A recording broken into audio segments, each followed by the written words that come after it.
কুলটির পনুরে জঙ্গলে অজ্ঞাত যুবকের পচাগলা দেহ উদ্ধার চাঞ্চল্য।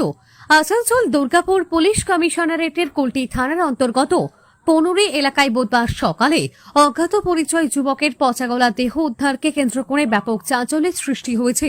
স্থানীয়দের দাবি, জঙ্গল থেকে দুর্গন্ধ বের হতে দেখে তাদের সন্দেহ হয়। পরে খোঁজ নিয়ে জঙ্গলের ভিতরে এক যুবকের দেহ পড়ে থাকতে দেখা যায়। খবর পেয়ে ঘটনাস্থলে পৌঁছায় কুলটি থানার পুলিশ। ঘটনাস্থল পরিদর্শন করেন এসিপি কুলটি শেখ জাভেদ হোসেন। পুলিশ দেহটি উদ্ধার করে ময়নাতদন্তের জন্য পাঠিয়েছে। মৃত যুবকের পরিচয় এখনো জানা যায়নি।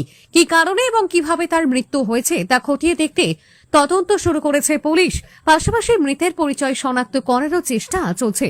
ঘটনাকে ঘিরে গোটা এলাকায় চাঞ্চল্য ছড়িয়েছে। কুলটি থেকে নিজস্ব প্রতিনিধির সকালবেলায় লোকাল লোক মর্নিং ওয়াক করতে এসেছিল। তারা হয়তো এমনি পায়খানা টায়খানা করতে এসেছিল, তো এইদিকে এসেছিল, গন্ধ টন্ধ পেয়েছে, তো ভেবেছে দেখি গরু টরু মহিষ কেউ ফেলে দিয়ে গেছে। তো সেই দেখাতে দেখেছে একটা ডেড বডি মানুষের। তখন তারা ওই মন্দিরে আরও যারা ছিল তারা ফোন করেছিল আমাকে যে এরকম একটা ব্যাপার। তখন আমি থানাতে ফোন করলাম।